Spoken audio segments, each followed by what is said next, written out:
The radio crackled with static in the pre-dawn darkness of Forward Operating Base Rhino, Afghanistan. Master Chief Petty Officer Marcus Hammer Rodriguez pressed his weathered finger against the transmit button, his jaw clenched tight as another round of insurgent fire echoed across the valley. His SEAL team had been pinned down for 6 hours in a compound that intelligence had promised would be empty. Instead, they'd walked into a hornet's nest of Taliban fighters who seemed to know exactly where they were coming from. Any station, any station. This is Neptune 6-1 requesting immediate close air support. We are danger close. Repeat, danger close. Multiple KIA, multiple WIA. We need heavy ordnance on grid 41 RQQ 12,340 567,890. How copy? Rodriguez's voice carried the controlled desperation of a man who'd seen too many good soldiers die waiting for help that never came. The response that came back through the encrypted channel was not what anyone expected. Instead of the gruff acknowledgement from some hotshot fighter jock, a voice emerged that was steady, almost melodic, with the kind of calm that only came from someone who had stared death in the face and refused to blink. Neptune 6-1, this is Valkyrie 7-7. I copy your request for immediate CAS, danger close operations. I'm currently inbound your position in an A-10C Thunderbolt, playtime approximately 47 minutes. I need you to mark your position with IR strobe and give me a detailed description of target area. How many friendlies in the compound? Rodriguez exchanged glances with his lieutenant, Danny Morrison, whose boyish face was streaked with dirt and blood from a grazing bullet wound across his temple. They'd both heard that call sign before, whispered in the chow halls and briefing rooms with a mixture of skepticism and curiosity. Valkyrie 7-7. The pilot nobody had actually seen, but everyone had heard stories about. Some said she was a myth. Others claimed she was the daughter of some Pentagon general who'd bought her way into a cockpit. Most of the ground troops figured she was probably some desk jockey who'd lucked into a few easy missions. Valkyrie 7-7, we've got 12 souls in this compound, all SEALs. Enemy fighters are approximately 50 meters northwest of our position in a 2-story building with a red door. They've got us pinned down with at least 2 PKM machine guns and what sounds like an RPG. We're running low on ammo and we've got wounded that need immediate evacuation. There was a brief pause, then that same unnaturally calm voice returned. Copy all, Neptune 6-1. Understand 12 friendlies, enemy in 2-story with red door, 50 meters northwest. I'm going to need you to trust me on this one. Something in those last 7 words made Rodriguez's blood run cold. The morning sun was just beginning to paint the Afghan mountains in shades of gold and crimson when Captain Artemis Valkyrie Kowalski first spotted the smoke rising from the valley below. Her A-10C Thunderbolt II, call sign, Hog 7-7, cut through the thin mountain air like a metallic predator, its twin General Electric engines producing the distinctive whine that had become the sound of salvation for countless ground troops across 2 decades of war. Artemis adjusted her helmet and checked her weapon systems for the 3rd time in 10 minutes.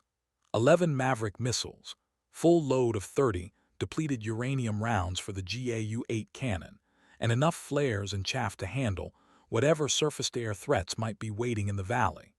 Her hands moved across the controls with the fluid precision of someone who had made these same checks hundreds of times before, in weather conditions ranging from sandstorms to snow squalls. Neptune 6-1, Valkyrie 7-7. I'm now 2 minutes out from your position. I need that IR strobe active, and I need you to give me a laser designation on the target building if you have the capability. Rodriguez's voice came back immediately, tight with urgency. Valkyrie 7-7, strobe is active. Negative on laser designation. Our JTAC took shrapnel to the chest and his equipment is damaged. You're going to have to do this old school. Artemis felt her pulse slow down even further, entering what her instructor at weapons school had called the zone. That strange state of hyper-awareness where time seemed to dilate, and every detail of the battlefield became crystal clear. She'd been in this state exactly 17 times before, and 17 times she'd brought everyone home alive. Copy Neptune 6-1. I've got visual on your strobe. I can see the compound and I have eyes on the two-story building with the red door. I'm going to make my first pass from east to west, coming in low and fast. When I tell you to mark, I need every one of your men to pop smoke and get as low as possible. Do not, repeat, do not raise your heads until I give you the all clear. She banked the Thunderbolt into a steep dive, watching the altimeter numbers spin downward. 8,000 feet, 6,000, 4,000. The compound grew larger in her targeting display, and she could make out individual figures moving around the building that held Rodriguez and his team pinned down. Muzzle flashes sparkled from the windows of the red-doored building like deadly fireflies. Neptune 6-1, I need you to confirm. Are there any civilians in the target area?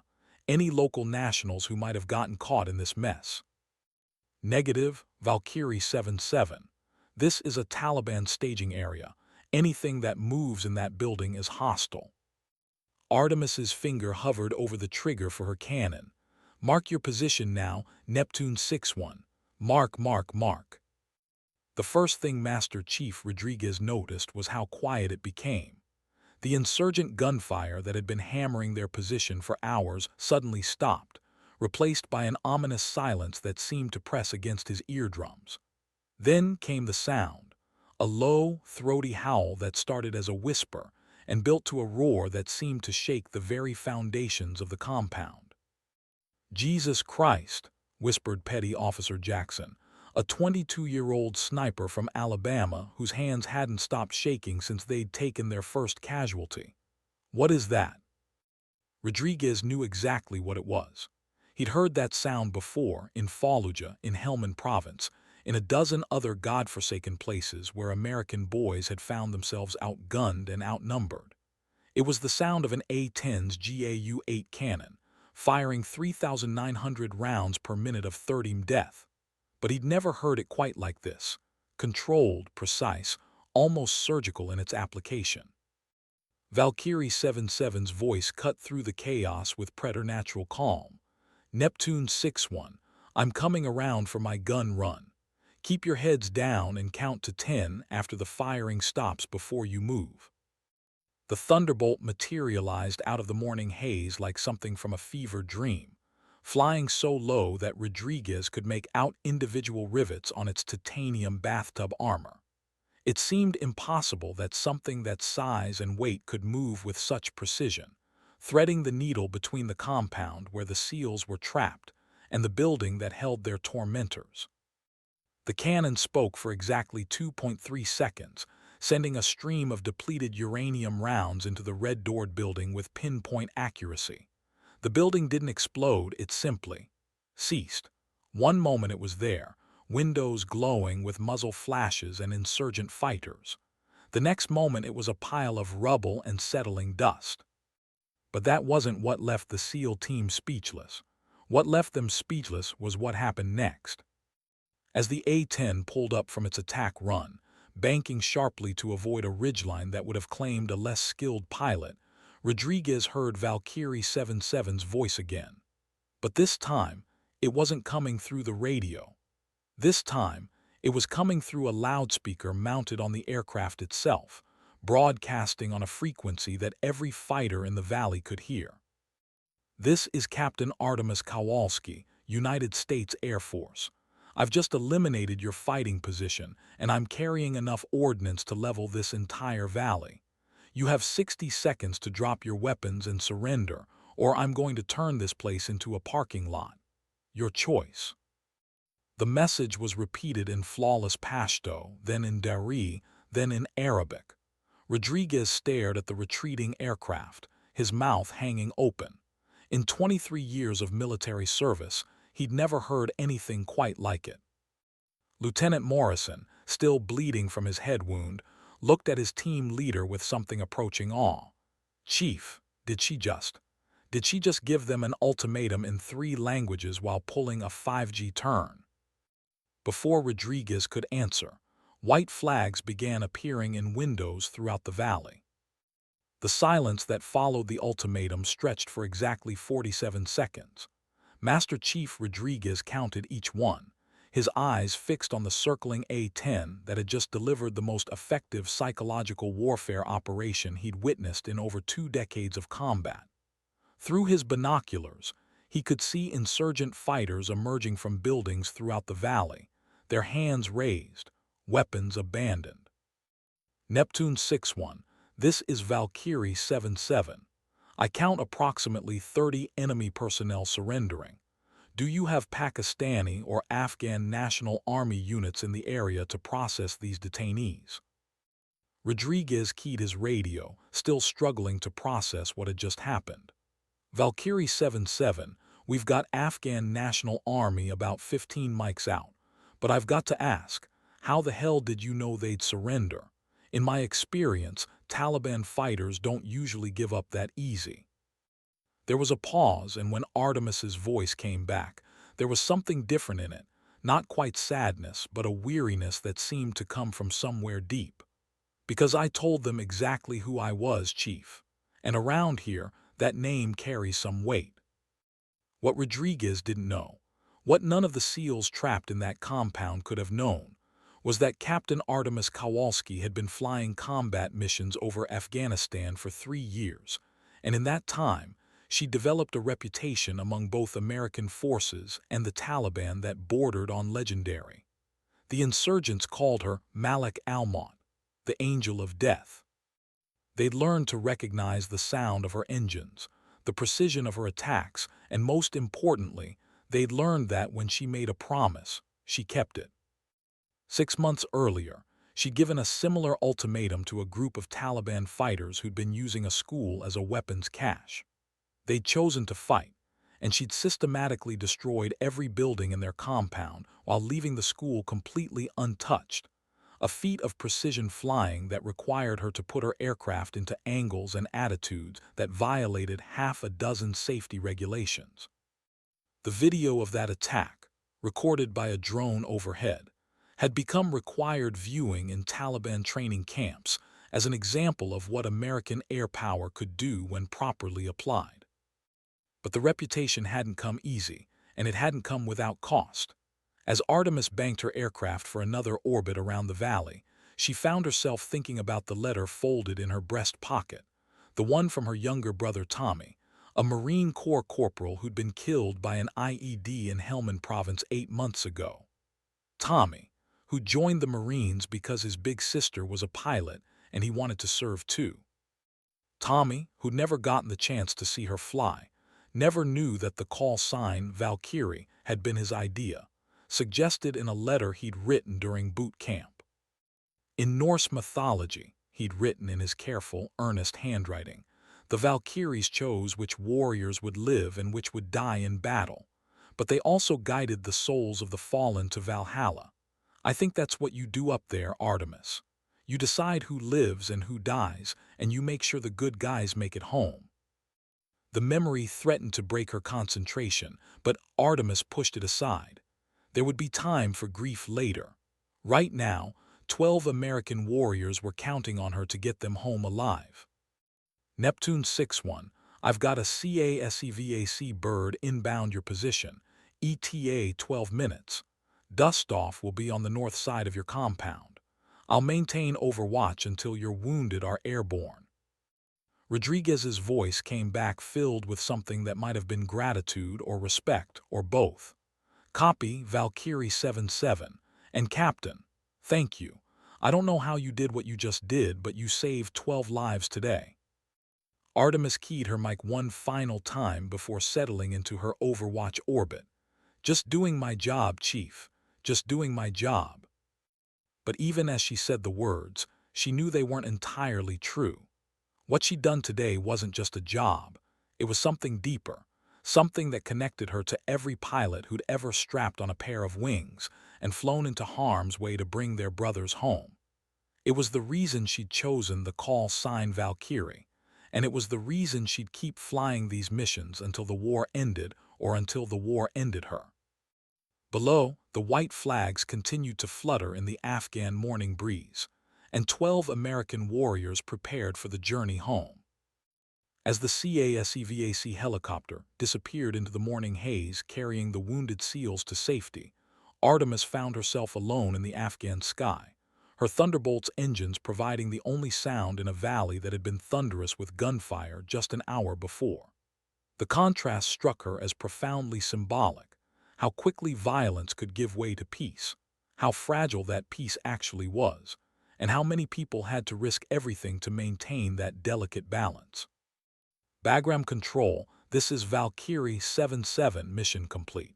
RTB for debriefing and rearm. Her voice carried none of the emotion she felt churning beneath her carefully maintained professional exterior.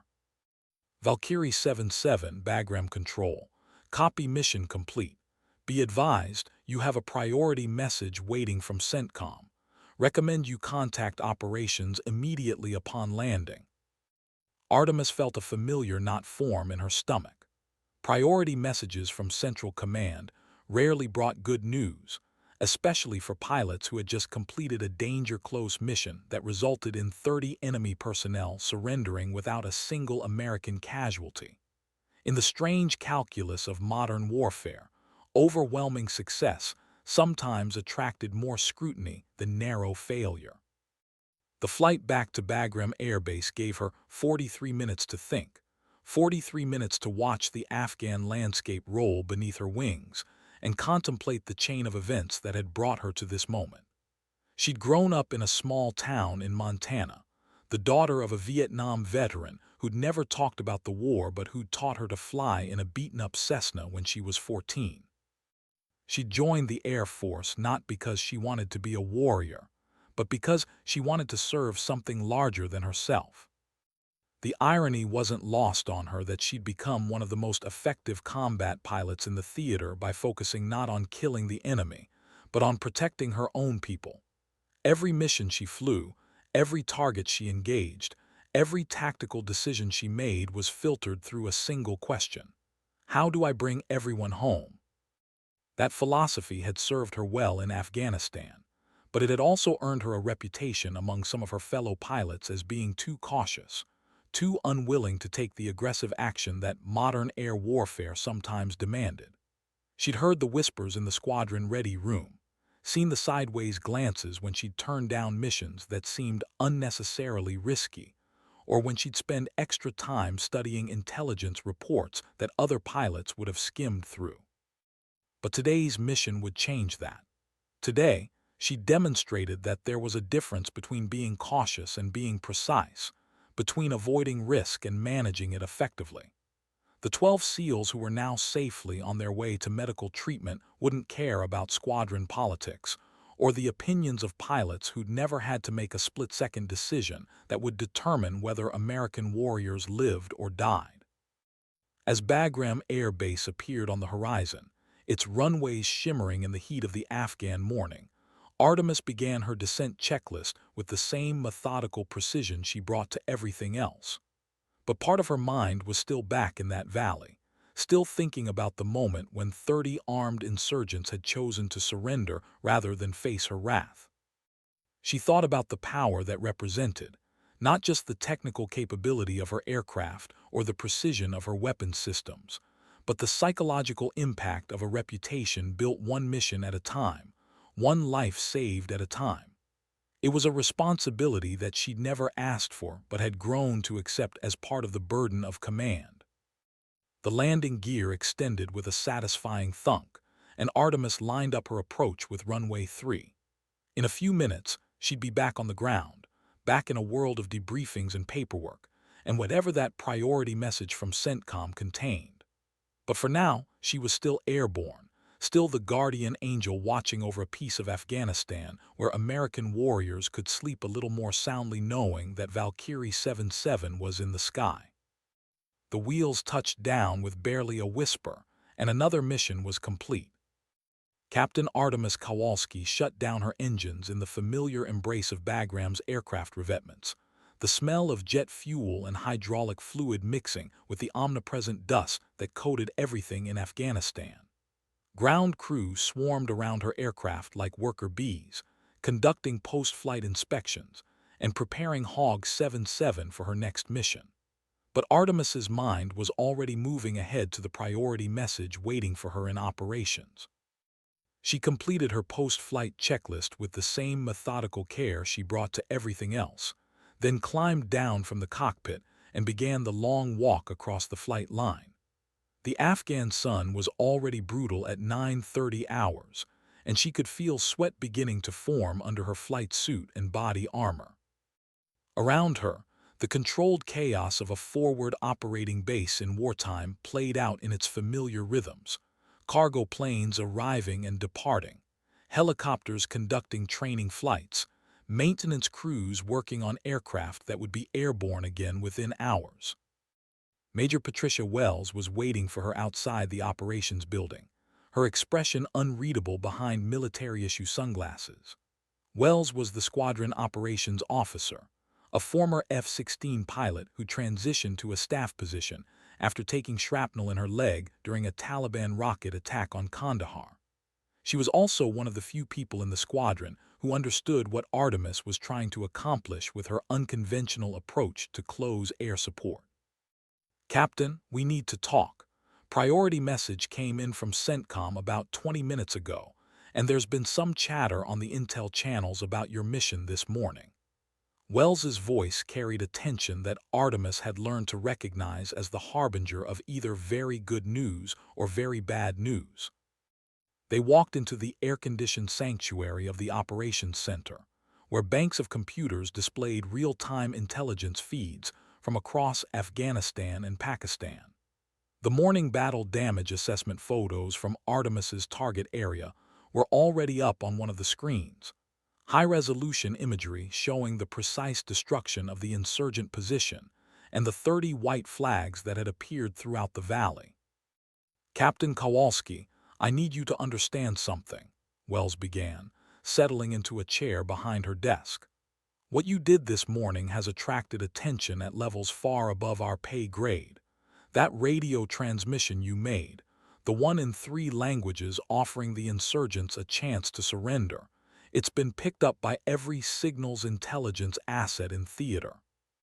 Within 2 hours, it was being analyzed by linguists at NSA, studied by psychological operations specialists at Fort Bragg, and discussed in secure video conferences at the Pentagon." Artemis felt her heart rate spike, but kept her expression neutral. "Ma'am, I made a tactical decision based on the situation on the ground. My primary concern was the safety of the 12 SEALs who were pinned down and under fire. I know that, and so does everyone else who's looked at your mission report. The problem is that your tactical decision has now become a case study in effective counterinsurgency operations. The psychological warfare people are calling it the most successful application of airborne PSYOPS they've seen in the entire conflict. The special operations community is asking why their own pilots aren't taking this approach. And the insurgents." Wells paused, pulling up another screen that showed a translation of intercepted Taliban communications. "The insurgents are calling you something that roughly translates to the pilot who speaks with the voice of death. They're telling other cells to surrender immediately if they hear your aircraft approaching." Artemis stared at the intelligence report, trying to process the implications of what she was hearing. She'd known that her unorthodox methods had been effective, but she'd never considered the broader strategic impact of her actions.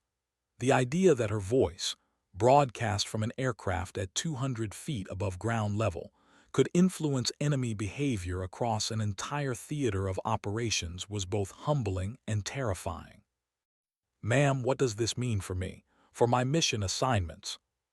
Wells leaned back in her chair, studying the younger pilot with the expression of someone who'd seen too many good officers get crushed by the weight of unexpected recognition. "It means, Captain, that you're about to become either the most famous pilot in the Air Force or the most infamous. CENTCOM wants to see you in person. Tomorrow, you're flying to Tampa on the first available transport." The words hit Artemis like a physical blow. CENTCOM, United States Central Command, was responsible for all military operations in Afghanistan, Iraq, and the broader Middle East. A summons to Tampa meant that her actions had attracted the attention of four-star generals and policymakers, whose decisions affected the lives of hundreds of thousands of American service members. "Major, I just want to fly missions and bring people home. I don't want to be famous or infamous. I just want to do my job." Wells's expression softened slightly. "I know, Artemis, but sometimes the job chooses us instead of the other way around. Pack your dress blues. You're going to need them." Outside, the afternoon call to prayer echoed across Bagram Air Base, a reminder that even in the midst of war, some rhythms remained unchanged. But for Captain Artemis Kowalski, everything was about to change in ways she couldn't yet imagine. The C-130 transport that carried Artemis from Bagram to MacDill Air Force Base in Tampa was filled with soldiers rotating home, their faces bearing the thousand-yard stare that came with months or years of combat deployment. She sat among them in her desert camouflage uniform, trying to blend in, but the folder of classified documents in her lap marked her as different, someone whose war was far from over. During the 18-hour journey, with fuel stops in Qatar and Germany, Artemis had time to think about what awaited her at CENTCOM headquarters. The priority message had been maddeningly vague, offering no clue about whether she was being called in for commendation or court-martial. In her experience, the military bureaucracy was equally capable of punishing success and rewarding failure, often simultaneously. She spent the flight reviewing her mission reports from the past 6 months, looking for anything that might have attracted unwanted attention. What she found instead was a pattern she hadn't consciously recognized, a gradual evolution in her tactics from conventional close air support to something more sophisticated, more psychologically aware. Without realizing it, she'd been conducting a form of aerial diplomacy, using her weapons not just as instruments of destruction but as tools of persuasion. The realization was both enlightening and unsettling. Military pilots were trained to follow rules of engagement, to execute missions according to established doctrine, to maintain the clear distinction between combatant and non-combatant. But Artemis had been operating in the gray areas between those absolutes, making real-time decisions based on intuition and empathy as much as training and regulation. MacDill Air Force Base looked like every other military installation she'd ever seen: long runways, utilitarian buildings, and the omnipresent security apparatus of post-9/11 America. But the weight of CENTCOM's presence was palpable from the moment she stepped off the transport. This was where America's wars in the Middle East were planned and executed, where generals made decisions that rippled across continents and decades. Colonel James Mitchell met her at the terminal, his dress blue uniform crisp despite the Florida humidity. He was older than she'd expected, probably in his late 50s, with the weathered face of someone who'd spent decades in uniform. What surprised her was the warmth in his eyes when he shook her hand. "Captain Kowalski, welcome to MacDill. I'm Colonel Mitchell, CENTCOM J3 Operations. I've been looking forward to meeting you." His voice carried a slight accent that might have been Texas or Oklahoma, somewhere in the broad middle of America where people still believed in the fundamental decency of military service. The drive to CENTCOM headquarters took them through Tampa's downtown district, past office buildings and shopping centers that seemed surreal after months of Afghan mountains and desert. Artemis found herself staring at ordinary civilians going about their daily lives, people who had no idea that their security depended on decisions made by soldiers and pilots half a world away. "Captain, I want you to understand something before we get to headquarters," Colonel Mitchell said as they waited at a traffic light. "What you're about to experience isn't punishment. It's opportunity. The Pentagon has been studying your methods for weeks, trying to understand how one pilot has achieved results that entire squadrons struggle to match. Your approach to close air support has implications that go far beyond Afghanistan." Artemis felt a familiar knot form in her stomach. "Sir, I'm not sure I understand. I'm just trying to complete my missions and bring everyone home safe." Mitchell smiled, the expression transforming his serious features. "That's exactly what makes you special, Captain. You've managed to maintain your humanity in the middle of a war. That's rarer than you might think, and it's more valuable than any weapon system we've ever developed." The CENTCOM building loomed ahead, its glass facade reflecting the Florida sky. Somewhere inside, generals and staff officers were waiting to meet the pilot whose voice had become legend in the mountains of Afghanistan. Artemis straightened her shoulders and prepared to face whatever came next, secure in the knowledge that she'd remained true to her principles even as the war had tried to change her. The consequences of that integrity were about to reshape not just her own career, but the way America fought its wars. General Patricia Hayes was not what Artemis had expected. The three-star commander of CENTCOM Air Forces was barely 5'4", with prematurely gray hair and laugh lines that suggested she'd found reasons for humor even in the midst of humanity's darkest endeavors. She rose from behind her desk as Colonel Mitchell escorted Artemis into her office, and her handshake was firm without being performatively aggressive. "Captain Kowalski, please sit down. Colonel Mitchell, thank you for bringing the captain in. I think we can handle things from here." Her voice carried the authority of someone accustomed to command, but there was something else in it, a warmth that put Artemis slightly at ease. The office was decorated with the usual collection of military photographs and awards, but what caught Artemis's attention was a small framed picture on the general's desk showing a young woman in an Air Force Academy cadet uniform. The resemblance was unmistakable. General Hayes's daughter, probably class of 2018 or 2019, which would make her roughly the same age as Artemis. "Captain, I'm going to be direct with you because I believe that's what you deserve," General Hayes began, settling back into her chair. "Your unorthodox approach to close air support has attracted attention at the highest levels of the Defense Department. The Secretary of Defense has personally reviewed your mission reports. The Chairman of the Joint Chiefs has asked for a detailed analysis of your tactics. And the President's National Security Advisor has requested a briefing on what the intelligence community is calling the Valkyrie effect." Artemis felt the room spin slightly. The President's National Security Advisor. She was a captain in the United States Air Force, 2 years out of pilot training, and her actions were being discussed in the White House Situation Room. "Ma'am, I need to understand. Am I in trouble? Have I violated some regulation or policy that I'm not aware of?" General Hayes laughed, a genuine sound that seemed to fill the office with unexpected lightness.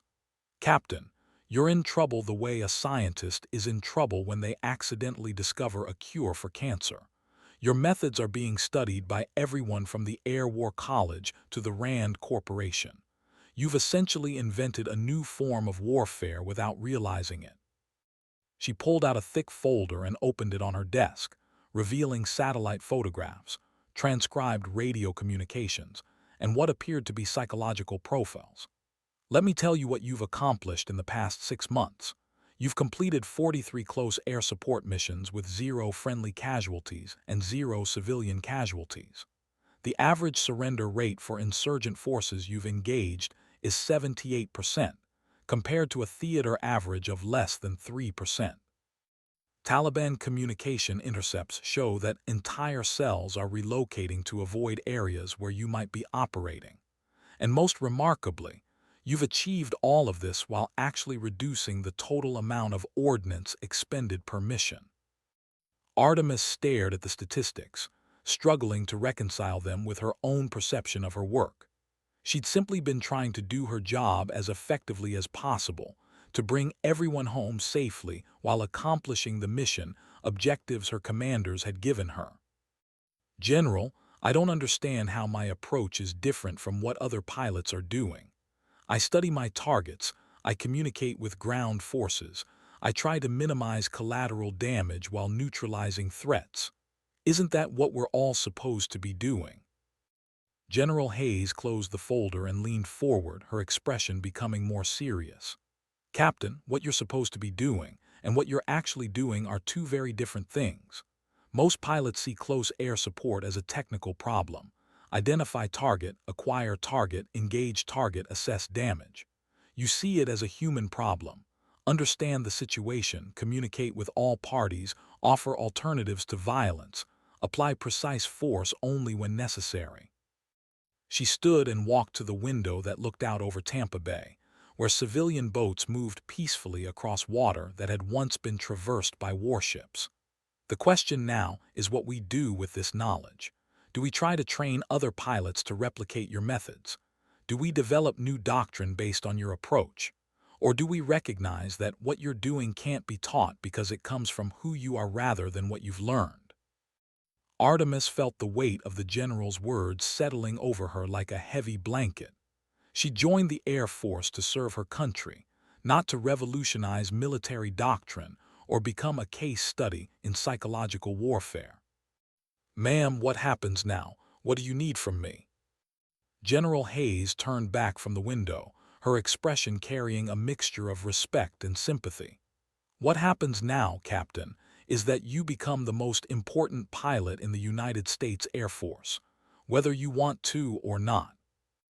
The Florida afternoon sun slanted through the windows of General Hayes's office as Artemis struggled to process the magnitude of what she was hearing. The idea that her individual approach to combat flying could have strategic implications seemed both impossible and terrifying. She thought about the 12 SEALs she'd helped rescue just 2 days ago, about Master Chief Rodriguez's voice on the radio, about the white flags that had appeared throughout that Afghan valley. "General, I need to ask you something directly," Artemis said, finding her voice again. "Are my methods actually working because they're better, or are they working because I'm a woman? Because the insurgents don't expect to be facing a female pilot?" General Hayes smiled, but there was sadness in the expression. "That's an excellent question, Captain, and it shows the kind of analytical thinking that makes you so effective. The truth is, we don't know. The psychological operations people have theories. Some think your gender is irrelevant. Others believe it's central to your success. What we do know is that you've achieved unprecedented results using methods that prioritize communication and de-escalation over pure firepower."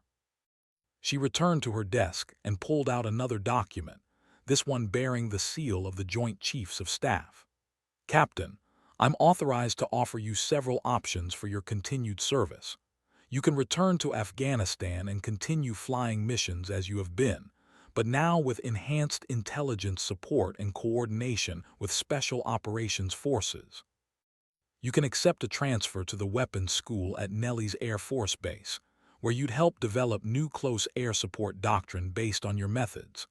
Or you can accept a promotion to major and a staff position here at CENTCOM, where you'd oversee the implementation of what we're calling Valkyrie Protocol across all air assets in the theater."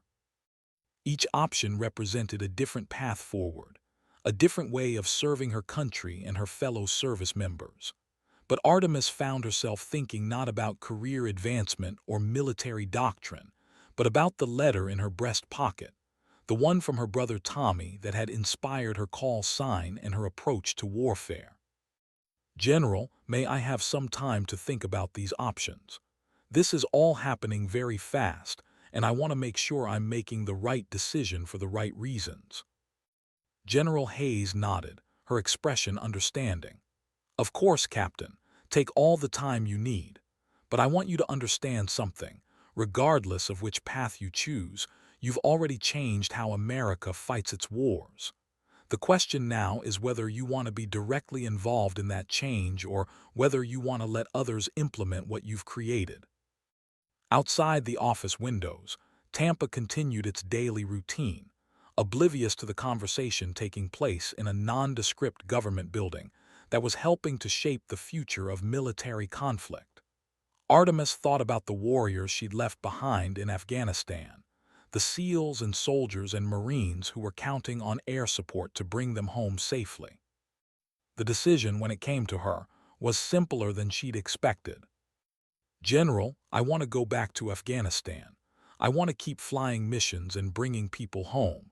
But I also want to help train other pilots to do what I'm doing. If my methods can save lives, American lives and even enemy lives, then I have an obligation to share them.